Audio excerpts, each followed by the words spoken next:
السلام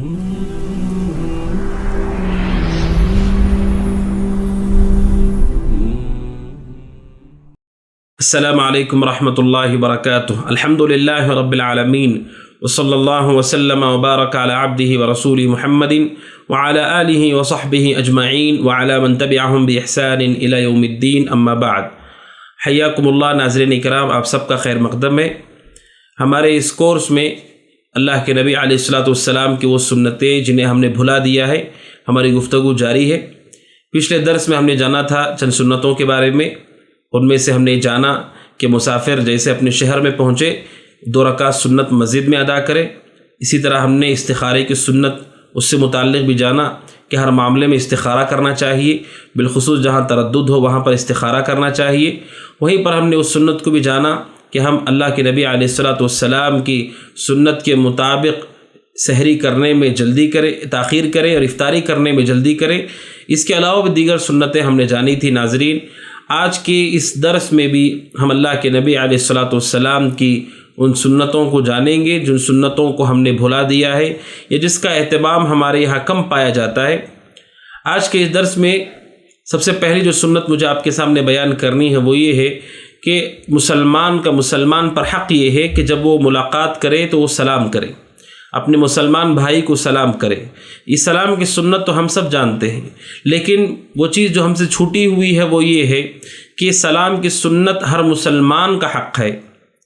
اس میں ہماری پہچان والا ہو صرف اسی کو سلام کیا جائے، اور جس کو ہم نہیں پہچانتے سلام نہ کیا جائے، یہ سنت نہیں ہے۔ سنت یہ ہے جس کو آپ پہچانتے ہیں اسے بھی سلام کریں، جسے آپ نہیں پہچانتے اسے بھی سلام کریں۔ اس حوالے سے اللہ کے نبی علیہ الصلوۃ والسلام فرماتے ہیں، صحیح بخاری کی روایت ہے اور صحیح مسلم میں بھی روایت موجود ہے۔ اللہ کے نبی علیہ صحیح بخاری میں حدیث نمبر 12 اور صحیح مسلم میں حدیث نمبر 39، اللہ کے نبی علیہ الصلوۃ والسلام فرماتے ہیں کہ اللہ کے نبی سے کسی آدمی نے سوال کیا، ای الاسلام خیر، کہ اللہ کے نبی علیہ الصلوۃ والسلام کون سا اسلام خیر ہے، بہتر ہے؟ اللہ کے نبی علیہ الصلوۃ والسلام سے پوچھا گیا کہ ایک مسلمان اسلام میں جو داخل ہوتا ہے کون سے اعمال ہیں جو بہتر ہیں؟ اللہ کے نبی علیہ الصلوۃ والسلام نے کہا تطعم الطعام، کہ کھانا کھلاؤ، اور دوسرا عمل آپ نے کہا تقرأ السلام، کہ تم سلام کرو، علی من عرفت ومن لم تعرف، جس کو تم پہچانتے اسے بھی سلام کرو، جسے تم نہیں پہچانتے اسے بھی سلام کرو۔ ناظرین، جو سنت کی سلام، یہ سلام کی جو سنت ہے، اس میں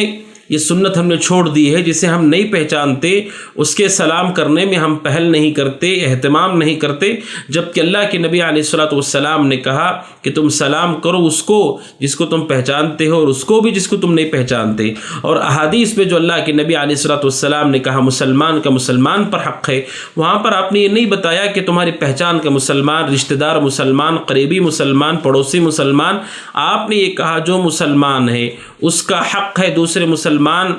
کہ وہ اس کا خیال کرے، کہ سلام کا اہتمام کرے۔ اللہ کے نبی علیہ الصلوۃ والسلام کی تعلیمات میں سے جب ہم اجنبی کو سلام کرتے ہیں، اللہ سبحانہ و تعالیٰ اس سلام کی وجہ سے اجنبیت کو ختم کرتا ہے۔ ہمارے دل میں جو اجنبی کی وحشت ہوتی ہے، وحشت ختم ہوتی ہے، اور پھر گفتگو کا سلسلہ بھی شروع ہوتا ہے۔ جب ہم سلام کرنے میں پہل کرتے ہیں، اس سے آپس میں ہمارا رشتہ گہرا ہوتا ہے، مودت بڑھتی ہے، دوستی کی شروعات بھی سلام ہی سے ہوتی ہے۔ انسان کسی اجنبی شخص سے منہ پھیر لے، وہ اس سے منہ پھیر لے، گفتگو کا موقع کہاں ہے؟ جب ہم آگے بڑھ کر سلام کرتے ہیں، سنت پر عمل کرتے ہیں، تو وہیں سے ہمارے علاقات ایک دوسرے سے مضبوط ہوتے ہیں، اور مسلمان کی جو ہمارے اوپر حقوق ہیں اس کی ادائیگی میں آسانی ہوتی ہے، کہ جب ہماری اجنبیت اور وحشت ختم ہوتی ہے تو دیگر حقوق کی ادائیگی بھی آسان ہو جاتی ہے۔ لہٰذا پہلی سنت ناظرین ہم نے آج کے درس میں جانی کہ سلام کرنے میں پہل کرنا چاہیے، اور بالخصوص جس کو ہم جانتے ہیں اسے بھی سلام کریں،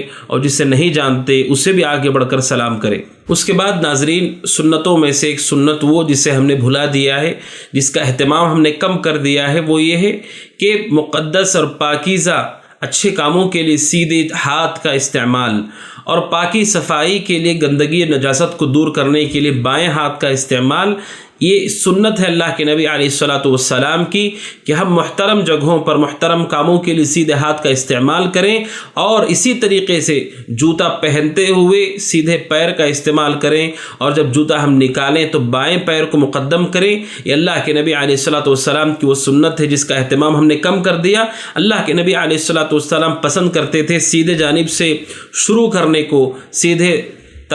ہاتھ سے کیے جانے والے کاموں کو محترم کاموں میں۔ اللہ کے نبی علیہ الصلوۃ والسلام کے بارے میں ام المؤمنین عائشہ صدیقہ رضی اللہ عنہ کہتی ہیں، بخاری کی روایت ہے، حدیث نمبر 168، اور صحیح مسلم میں حدیث ہے 268، کہ اللہ کے نبی علیہ الصلوۃ والسلام کو سیدھے جانب سے کام کرنا پسند ہوا کرتا تھا، چاہے وہ طہارت پاکی صفائی کی بات ہو، وضو اور غسل کی بات ہو، یا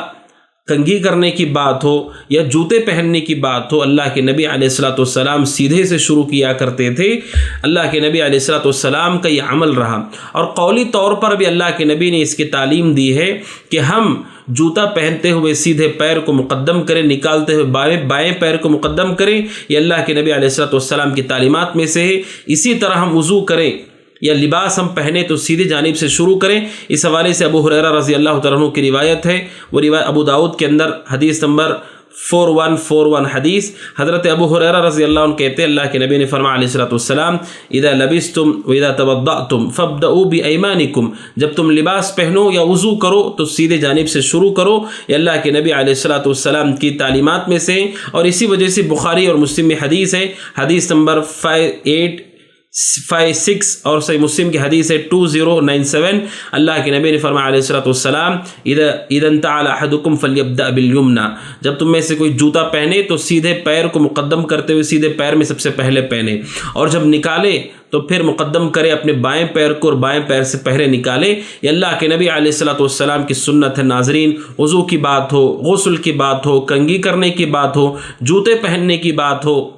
ہمیں سیدھے سے شروع کرنا چاہیے۔ یہ اللہ کے نبی علیہ الصلوۃ والسلام کی سنت ہے جس کا اہتمام کرنا چاہیے۔ آپ سمجھتے ہیں کہ مختصر اعمال ہیں، لیکن ہم غور کرتے ہیں تو دیکھتے ہیں کہ انسان جب وہ عمل کرنے جاتا ہے تو پھر وہ توفیق نہ ہونے کے سبب اپنے سیدھے کے بجائے اپنے بائیں ہاتھ سے کرتا ہے۔ آپ دیکھتے ہیں لوگوں کو جوتے پہنتے ہوئے وہ پہلے اپنے بائیں پیر کو، لیفٹ پیر کو آگے کرتے ہیں، جبکہ اللہ کے نبی علیہ الصلوۃ والسلام کی صاف تعلیمات آپ نے سنی کہ اللہ کے نبی نے اس بات کا حکم دیا کہ سیدھے کو مقدم کیا جائے۔ لہٰذا ناظرین، اس سنت کو زندہ کرنے کی ضرورت ہے کہ ہم اچھے اور محترم کاموں کے لیے سیدھے کو مقدم کریں، اور پاکی صفائی اور طہارت کے لیے بائیں کو مقدم کریں۔ یہ اہم سنت ہے جس کا ہمیں اہتمام کرنا چاہیے۔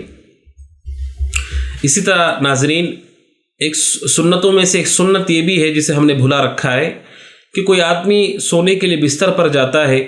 تو پھر اسے ایک اللہ سبحانہ و تعالیٰ کا ذکر ہے جسے اللہ کے نبی علیہ الصلوۃ والسلام نے مشروع کیا ہے، اس ذکر کا اہتمام کرے جس کا اہتمام بہت کم کیا جاتا ہے الا ماشاء اللہ۔ وہ ذکر کیا ہے؟ یہ وہ ذکر ہے ناظرین جسے اللہ کے نبی علیہ الصلوۃ والسلام نے اپنی بیٹی حضرت فاطمہ رضی اللہ تعالیٰ عنہ کو سکھایا۔ حضرت فاطمہ رضی اللہ تعالیٰ عنہ کے حوالے سے روایت ہے، بخاری کی حدیث ہے،